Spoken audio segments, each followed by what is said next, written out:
ఇక్కడ విష్ణుమూర్తి స్వామి యొక్క స్టోరీ తెలుసుకుందాం. ఫస్ట్ ఇంట్రడక్షన్ వచ్చేసప్పటికి ఏంటిదంటే, ఈ సృష్టిని నిలబడడానికి కారణం ఒకటే, అది విష్ణుమూర్తి కరుణ.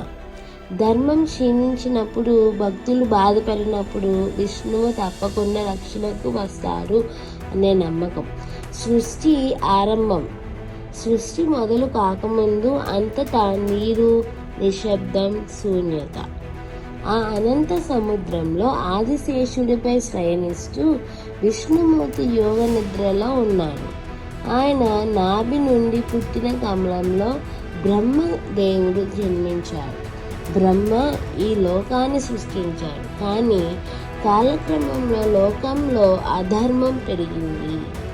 ధర్మరక్షణకు అవతారాలు. అప్పుడు విష్ణుమూర్తి ప్రకటించాడు, ధర్మం నశించిన ప్రతిసారి నేను అవతరిస్తాను. అలా వచ్చాయి ఆయన అవతారాలు. మత్స్యుడిగా వేదాలను కాపాడాడు. కుర్ముడిగా సముద్ర మదనాన్ని నిలిపాడు. వరాహుడిగా భూమిని రక్షించాడు. నరసింహుడిగా ప్రహ్లాదుడి నమ్మకాన్ని నిలబెట్టాడు.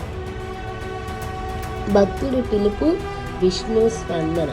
భక్తుడు ఎప్పుడైనా మనస్ఫూర్తిగా పిలిస్తే విష్ణువు ఆలస్యం చేయుడు.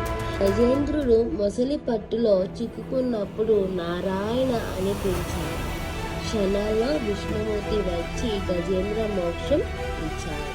ద్రౌపది అవమానంలో ఉన్నప్పుడు విష్ణువు ఆమె చీరగా మారి లజ్జను కాపాడాడు.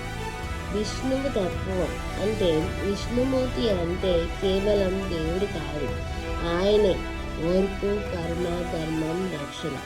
భయపడే వారికి ధైర్యం, తప్పు చేసిన వారికి మార్గం, నమ్మిన వారికి అభయం.